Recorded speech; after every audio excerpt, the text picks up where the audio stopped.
From being the top prospect in high school to being a national champion in college to being one of the top rookies in the NBA, Jahlil Okafor had been the golden boy, never really facing doubt or adversity. We're about to find out how he handles it, joining the Nets as a reclamation project and arriving in Brooklyn for his second chance with a chip on his shoulder. I feel really motivated right now, Okafor, 21, said before his first game with the Nets on Tuesday. I was the #1 player in high school and then go on to Duke and win a national championship and first-team All-Rookie my rookie year.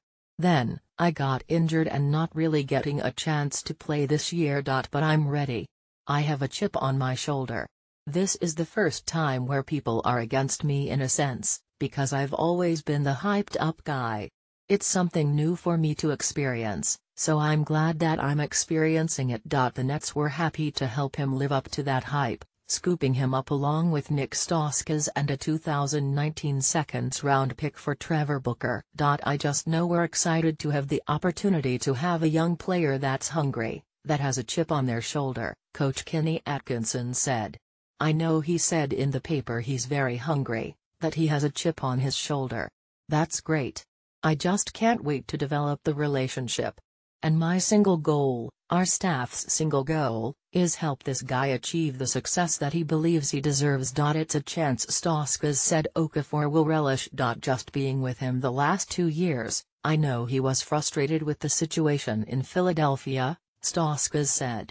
Obviously he's a very talented player, he was the #3 pick in the draft for a reason. I wish nothing but the best for him.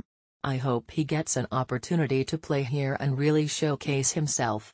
He's a talented basketball player who's deserving of a spot in this league. After leading Duke to a national title in his only collegiate season, he was picked 3rd in 2015 and averaged 17.5 points to earn All-Rookie honors. But things went awry in Philadelphia after off-court issues as a rookie. From getting pulled over doing 108 miles per hour on the Ben Franklin Bridge to the argument outside a Philadelphia nightclub where a gun was drawn and police were called, to the fight outside a Boston nightclub. I wouldn't say I've learned anything. Speeding is obviously illegal. I know that's not what you're supposed to do, Okafor said.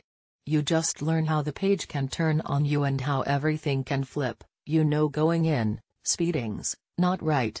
You just learn from your mistakes. Okafor had issues on the court as well, mainly caught in a numbers game with Joel Embiid and since traded Nerlens Noel, and marginalized in a changing NBA.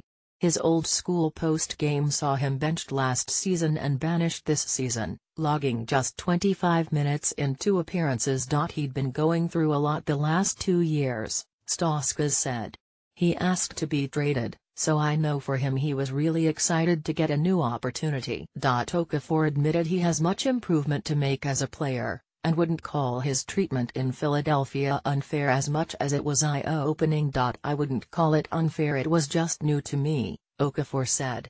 I learned so much, but probably the biggest thing is the business aspect of this.